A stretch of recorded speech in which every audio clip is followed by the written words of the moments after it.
नमो नारायण। आप सभी का मंगल हो। आज बात भगवान शालिग्राम जी की है। ये सही है, ये पत्थर होता है और जो क्या कहते हैं गंडकी नदी से मिलता है। अपने यहाँ वैसे विश्व में और भी जगह शालिग्राम मिलते हैं, लेकिन वो जो हमें चाहिए होता है, जिसकी मान्यता है, जिसको शास्त्र सम्मत है, वो शालिग्राम गंडकी नदी का ही माना जाता है। जिस प्रकार से नर्मदा नदी का नर्मदेश्वर। मैं यहाँ पे ये बताना चाहता हूँ, सर्वश्रेष्ठ शालिग्राम वही होता है जिसके चारों तरफ या अंदर चक्कर बने हुए रहते हैं। आप ये देखिए, बड़े साइज का है। हालांकि इसको कहीं ना कहीं कीड़े ने भी खा रखा है, क्योंकि जो इसमें चक्कर बनते हैं वो कीड़ों के द्वारा बनते हैं। लेकिन प्रकृति का बड़ा अद्भुत एक सिस्टम है। यहाँ पर आप देखिए, कभी किसी ने इसने तोड़ने का प्रयास करा होगा, लेकिन खैर मेरे पास तो जैसा है वैसा ही आया, वर्षों से मेरे पास है। फिलहाल मैं इतना कहना चाहता हूँ, अगर तोड़ने के बाद जो चक्कर बनते हैं वो इस तरह के बनते हैं। एक छोटा पीस मेरे पास पड़ा है, इसमें बहुत सुंदर सुंदर चक्कर भी शालिग्राम में बनते हैं, अगर आप गौर करेंगे तो। और बड़ा साइज और छोटा साइज ये है चक्कर का सारा। इसी प्रकार से मतलब सर्वश्रेष्ठ तो चक्कर वाले हैं। फिर उसके बाद आते हैं सेकंड नंबर पे, क्योंकि गंडकी नदी से मिले हुए पत्थर हैं तो उसकी मान्यता वही है, कहते हैं ना। तो उसी प्रकार से ये शालिग्राम आपके सामने कुछ वैसे ही रखे हैं, जो बिना चक्कर वाले। इनको तोड़ेंगे तो भी चक्कर नहीं निकलना, ये एज इट इज है। इनकी पूजा उसी श्रद्धा भाव से होती है जैसे चक्कर वाले की होती है, क्योंकि गंडकी नदी से मिलते हैं, आखिर हैं तो वही पत्थर, वही चीज है, ठीक है ना। इसमें कुछ होते हैं जो कुछ ज्यादा ही अपभ्रंश टाइप को जाते हैं, कीड़े खाए हुए या आपस में टकरा के टूटे हुए या अजीब किस्म के, वो भी मान्यता प्रदान है, इसमें कोई शक नहीं।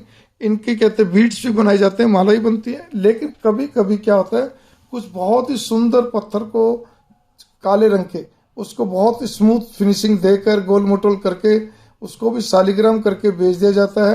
तो ये आपकी विवेक बुद्धि पर निर्भर करता है, और क्या, और साथ में सामने वाला जो बेचने वाला उसकी क्या कहते हैं विश्वास पर निर्भर करता है, ठीक है ना।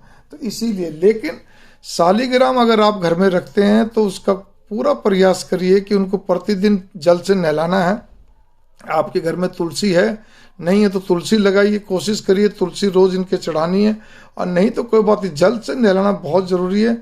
ये भगवान विष्णु रूप होता है, ब्रह्मांड स्वरूप मानते हैं, ठीक है ना। अपना केवल पृथ्वी पे दो ही ऐसे हैं, एक तो शालिग्राम जी जिसको ब्रह्मांड स्वरूप माना जाता है, और एक हम मानव का मस्तिष्क जिसको पूरा ब्रह्मांड का स्वरूप माना जाता है।